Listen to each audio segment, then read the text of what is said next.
Assalamualaikum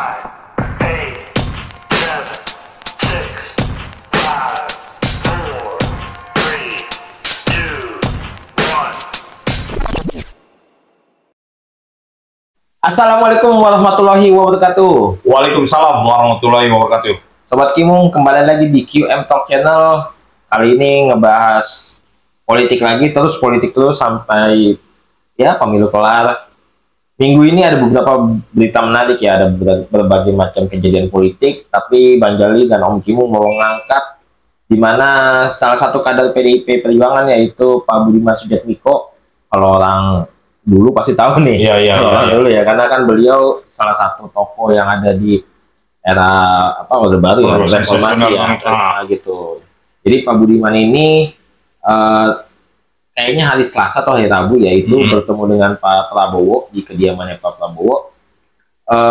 Bertemu di mana tidak ada angin, tidak ada apa, beliau bertemu dan menyatakan bahwa pertemuannya adalah pertemuan membawa pribadi ya, bukan membawa kader partai. Karena kan Pak Budiman ini sebagai kader PDIP Perjuangan gitu.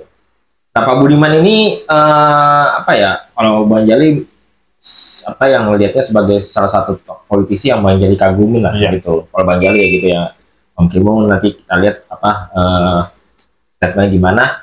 Cuman yang pasti kenapa jadi hangat karena Pak Prabowo dan Pak Budiman ini di masa dulu ya di reformasi itu ya sosok yang berseberangan gitu. Nah, makanya jadi hangat ya gitu. Nah, ini sekarang diskusiin sama Om Kimung di orang awam bicara politik. Ini Om Kimung menanggapinya gimana dari pertemuan ini? Arahnya kemana sebenarnya kayak gitu? Oke, makasih Bang Jali. Tapi sebelum ke arah Pak Budiman, sebenarnya dari minggu kemarin nih ada perjalanan politik yang makin seru nih. Oke. Habis apel siaga ya? Apel siaga, terus dari Seninnya reshuffle kabinet. Di hari Selasanya kalau nggak salah Pak Surya Paloh ketemu Pak Jokowi. Dan di berikutnya lagi itu ada kejadian-kejadian baru lagi. Pak Prabowo bertemu dengan Pak Budiman. Dan Golkar sendiri sedang gonjang-ganjing. Jadi ini lagi hangat-hangatnya nih. Tapi kita bahas ini dulu. Langsung ini kita fokus ke sini. Satu persatu kader PDIP bertemu Prabowo. Nah, kemarin juga sebelumnya udah ada yang ketemu tuh. Pak Effendi Simbolon. Itu kawakan juga, itu senior juga. Itu seangkatan Kiflangi, Lim Sili, Sopan Sopian, Eros Jarod, itu udah kawakan semuanya. Kalau mau tarik lagi, Gibran juga ketemu ya kan? Oh iya, ada PDIP. Kalau tarik lagi, tapi ini sampai situ aja dulu lah. Paling akhirnya Gibran jadi tim suksesnya Pak Ganjar. Nah, kalau Pak Effendi Simbolon, isu yang beredar di kalangan wartawan katanya lagi nih, tahun ini nggak dicalonkan untuk anggota DPR. Tapi kalau lihat perjalanannya udah cukup lama lah, udah 4 kali kalau nggak salah dia ada jadi anggota DPR. Kalau dia nggak kepilih, tidak dicalonkan lagi, bisa jadi mungkin mau PDI mencari generasi baru. Tapi kalau menurut Om Kimung sih, kalau memang kinerjanya bagus, kalau memang bagus untuk kepentingan rakyat, terus sih. Tapi udah itu kan keputusan partai. Nah, yang menarik adalah Pak Budiman Sujatmiko. Ini orang yang benar-benar militan banget DPD, termasuk Pak Andian Apitupulu itu juga orang ini juga tuh, orang militan juga. Karena Pak Budiman ini orang jalanan dulu ya. Maksudnya benar-benar dari jalanan. Dulu dia sempat mendirikan PRD, Partai Rakyat Demokratik. Itu juga sempat kena sempat berlawanan dengan Pak Prabowo. Termasuk orang yang dicari, orang yang hilangan. Lambangnya juga serem sih, lambangnya yang gak usah mungkin sebutin lah. Lambangnya serem. Nah itu dulu berseberangan, tapi kenapa kemarin berhadapan? Maksudnya bersalaman, berdekatan. Nah ini yang menjadi unik. Nah kalau Om Kimung melihatnya, apalagi Pak Budiman menyatakan ini adalah pribadi, bukan membawa nama partai. Nah, menurut pandangan Om Kimung, sisi penglihatan Om Kimung, bisa jadi ini ada disuruh oleh. Nah, ini yang lagi kita nanya nih. Personil ya, bukan partai ya, bisa jadi dengan Pak Jokowi atau dengan Bu Mega langsung. Tapi sekala kasat dengan Bu Mega, nggak mungkin lah Bu Mega memainkan itunya tanpa ada surat tugas partai ya. Nah, jadi kemungkinan ini ada di Pak Jokowi. Dari kemarin kan kayaknya Pak Jokowi kebelet pengennya Pak Ganjar bersatu nih dengan Pak Prabowo. Atau siapa tuh? Oh, menurut Om Kimung ya, kayaknya pengennya seperti itu gitu ya. Nah, tapi Om Kimung lagi-lagi masih konsisten menurut penglihatan Om Kimung bahwa Pak Jokowi mau menekan Ibu Mega nih.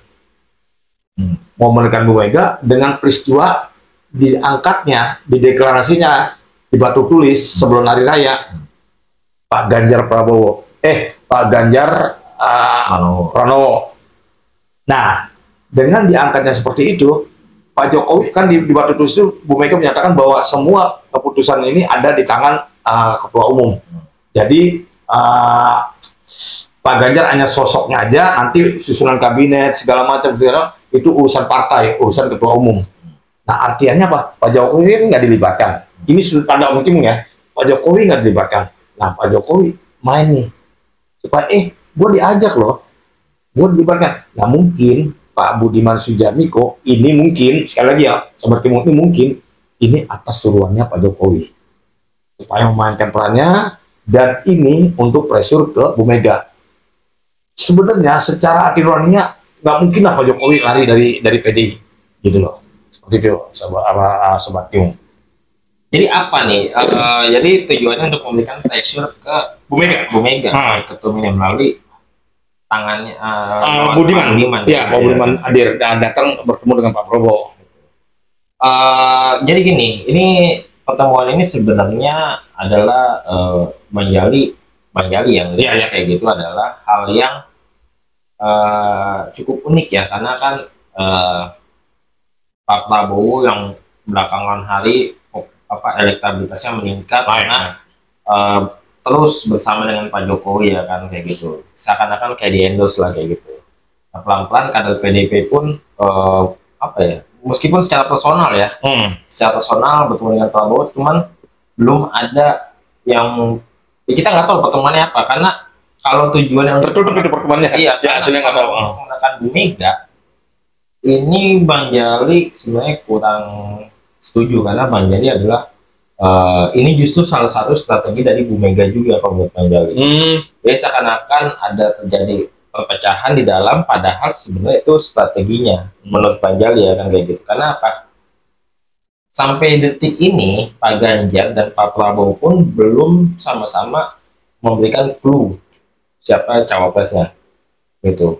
Dan menurut Bang Jali, Pak Ganjar pun itu bukan tipikal yang pas aja, oh iya gue diurus saja sama ketua, enggak, dia tetap ada trik-triknya, cuma wait and see, nunggu dia gitu, nunggu ini gitu. Tapi bukan berarti membangkang ketum, karena kan ada ini gitu. Nah, kalau konteks masih nih, Bang Jali masih kurang sepakat sama Om Kimung, konteks Pak Jokowi pengen dilibatkan, itu pasti sudah dilibatkan, cuman porsi-porsinya belum gitu. Kalau secara etis, wajar harusnya PDIP tidak melibatkan Pak Jokowi pada masa saat ini, karena Pak Jokowi masih menjabat sebagai presiden yang tugasnya lebih besar dari sekedar pengurusan capres. Itu menurut Bang Jali kan gitu. Pak Jokowi sudah memiliki perwakilannya di tim suksesnya Pak Ganjar melalui anaknya yang sudah bergabung dengan Pak Ganjar ya gitu. Jadi itu udah resmi memutuskan peluang Pak Prabowo sama Gibran udah kelar ya itu. Ya gitu. Jadi ini adalah permainan dan strateginya PDIP, di mana ada seakan-akan intrik, terjadi chaos, tapi tetap solid gitu. Tapi ujungnya Pak Jokowi bakal ke PDIP juga sebenarnya. Iya, makanya itu kan tadi Om Kimung melihatnya ada dua sisi. Pertama bisa jadi surat, tadi kan Om Kimung suratnya Bu Mega, bisa jadi dengan Pak Jokowi, tapi Om Kimung mengarahnya ke Pak Jokowi. Nah, yang kedua ini yang dari Bu Mega bisa jadi gitu loh. Tapi Om Kimung cenderung lebih ke Pak Jokowi. Kenapa Om Kimung katakan bisa jadi dari Bu Mega juga? Buktinya nggak dipanggil. Ya itu baru bukannya sama Asto. Biasanya kan kalau begitu. Terus Effendi Simbolon juga nggak dapat surat teguran. Seperti biasa aja. Nah, hal-hal seperti ini kan kita nggak tahu. Itu beda untuk kasus Gibran. Gibran langsung dipanggil. Ya, gitu. Dia dapat teguran lah. Intinya penanganan berbeda. Ya, penanganan berbeda. Nah, ini yang Om Kimung lihatnya seperti itu. Tapi tetap kembali konsistennya Om Kimung bahwa ini adalah Pak Jokowi mau tidak mau, suka nggak suka, dia masih pegang apa, kingmaker ya, pegang posisi ya. Karena apa? Suaranya dia diikutin. Buktinya apa? Pak Prabowo lihat, belakangan hari makin lunak. Sosial medianya juga makin kuat. Dia tidak kemana-mana, jarang dengan pakai bahasa-bahasa kekerasan militernya, lebih banyak guyonnya, lebih banyak epinya. Setiap pertanyaan dimanapun juga dia diplomasinya udah mulai jago. Jadi kalau Om Kimung ya lihatnya seperti itu. Ada dua sisi, pertama dari Pak Jokowi, kedua dari PDIP ya khususnya ya, dan Bu Mega ya.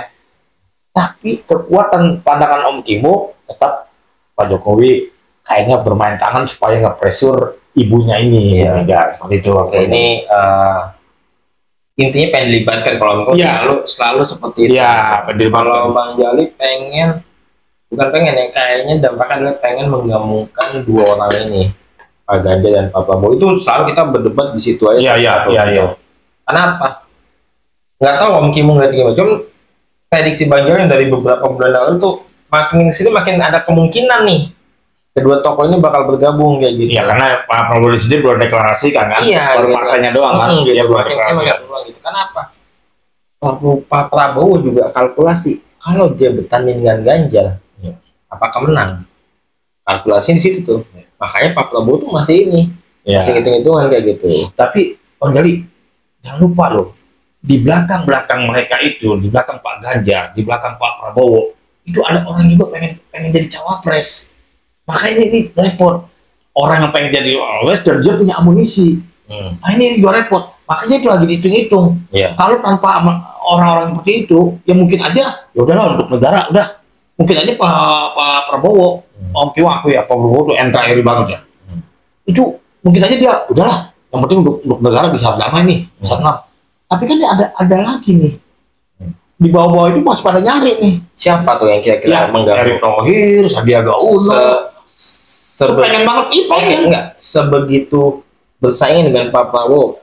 Jadi ada perhitungan, termasuk diperhitungkan. Iya dong, termasuk perhitungan. Tapi secara suara sebenarnya kan kalau dibandingin ini jauh loh lebih unggul Pak Prabowo. Tapi nilai pertandingannya lebih.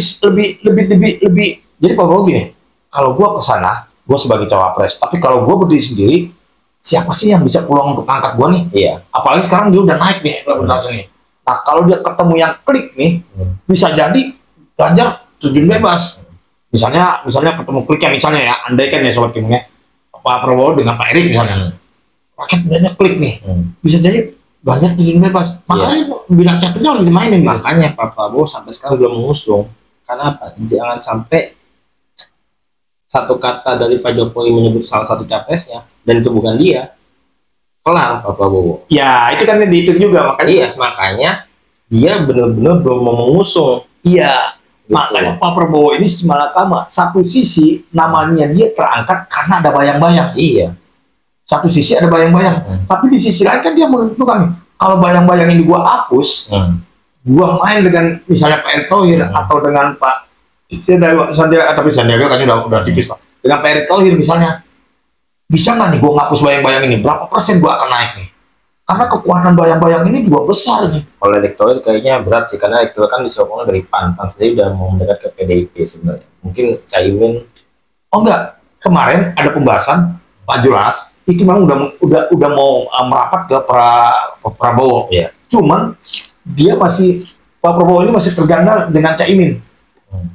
Kalau nggak terganjal dengan Caimin itu udah ketemu, udah tinggal klik. Karena kan Erick Thohir jagoannya PAN kan, jagoannya PAN cawapres. Jadi kemungkinan itu masih ada. Yang jadi masalah Pak Prabowo ini kan bukan Caimin yang diambil, NU-nya. Iya. Nah ini yang masih Caimin juga nggak mau lepas gitu aja dong. Jadi di koalisi apa ya kalau Prabowo? Ya KIB. KIB ya, koalisi Indonesia Bersatu ya kan? Koalisi itu koalisi KIB ya. Nah itu batu sandalnya ada di Caimin gitu loh. Bukan di partainya ya, di Caiminnya. Karena kalau Caimin sampai kebuang, waduh, Caimin uring-uringan juga gitu. Balik ke topik, kira-kira siapa yang diuntungkan dari pertemuan Pak Prabowo Pak Budiman Sujatmiko? Om Kimung. Yang diuntungkan jelas Pak Prabowo, karena yang terlihat di kasat mata adalah bahwa PDI sudah terjadi perpecahan. Iya. Di kasat mata ya. Iya. Kita nggak tahu di dalamnya. Di kasat mata bahwa PDI terjadi perpecahan. Dan dianggapnya bahwa kader-kader PDI yang membelot, bahwa sebagian besarnya juga menginginkan adalah Pak Prabowo. Artinya apa? Di basis bawahnya pun juga bisa jadi di DPC, DPD-nya itu juga bisa jadi dualisme, perpecahan kesepakatan.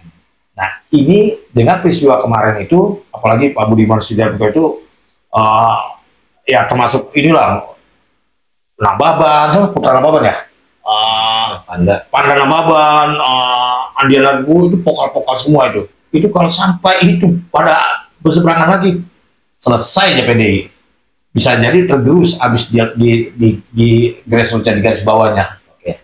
Gitu loh. Jadi kalau ngomong perpecahan, sebenarnya di tiap partai pasti ada Pasti, gitu ya. pasti. Cuman tinggal siapa yang tokoh pentingnya gitu. Iya, Ada lagi, Om Kimong? Ya, sudah itu aja. Jadi sebelum itu, Bang Jali pengen menyatakan sebuah pepatah ya. Jadi Sun Tzu, ada politisi Cina itu bilang, kenalilah kawanmu, tapi lebih kenal sama musuh itu gitu ya. Nah, jadi mungkin ya itu trik-triknya PDIP lah. Ya. Dalam kayak gitu ya. Bisa jadi. Iya, Supaya gitu jadi, ya, kan. pemerintah juga musuh itu bukan sekedar musuh. Jadi Iya. pada saat nanti klik bisa tarik gitu. Itu kayak kasus strategi kuda Troya, tau nggak kuda Troya? Apa tuh? Jadi di zaman Athena itu bangsa apa ya, banyak musuhnya itu bersembunyi di patung. Patungnya itu ternyata dibawa masuk ke istana suku Troya itu. Gitu. Jadi malah diserang dari dalam. Oh ya, betul. Gitu. Makanya Bang Jali, di Indonesia itu politik nggak ada yang abadi. Politik itu nggak ada teman abadi, nggak ada kawan abadi gitu. Yang abadi itu kepentingan gitu. Iya. Oke. Sama satu lagi Pancasila abadi. Itu PP. Iya, udah Pancasila sama abadi. Iya, abadi repot. Wah, repot negara kita repot. Oke. Ya udah itu aja. Jadi sambil terus tonton Kiamtek Channel, karena kalau ada berita-berita menarik kita akan diskusikan kayak gitu. Yang penting Sobat Kimong kalau pengen datang, pengen diskusi ya. Iya. Itu mungkin udah ada punya jagoannya masing-masing. Ya. Jadi kita bisa diskusi karena bagaimanapun suara kita ya, mungkin medianya Kiamtek Channel masih kecil, cuma mungkin bisa didengar sama teman-teman kayak gitu. Jadi poinnya Sobat Kimong, suara kita ini untuk menjaga kesatuan kita nih agar jangan sampai 2024 chaos atau itu terlalu berlebihan sih, tapi jangan sampai lah. Makanya Om Kimong dan Bang Jali membuat konten YouTube ini adalah untuk ayo dong, kita sebagai orang awam pun minimal harus bisa belajar gitu, supaya jangan apa ya, ini buta ntar wah si ini ya kaumnya Om Kimong mah ibu kan tuh orang yang terima terima kasih itu umum, itu banyak banget. Nah inilah tempatnya. Jadi maksudnya apa ya, bukan berarti kita paling jago berdemokrasi, enggak. Ya pilihan gitu, sama kayak agama kan pilihan masing-masing. Gitu. Nanti pilihan capres sama calegnya ya masing-masing. Gitu. Oke, itu aja semuanya. Terima kasih. Assalamualaikum warahmatullahi wabarakatuh. Waalaikumsalam warahmatullahi wabarakatuh.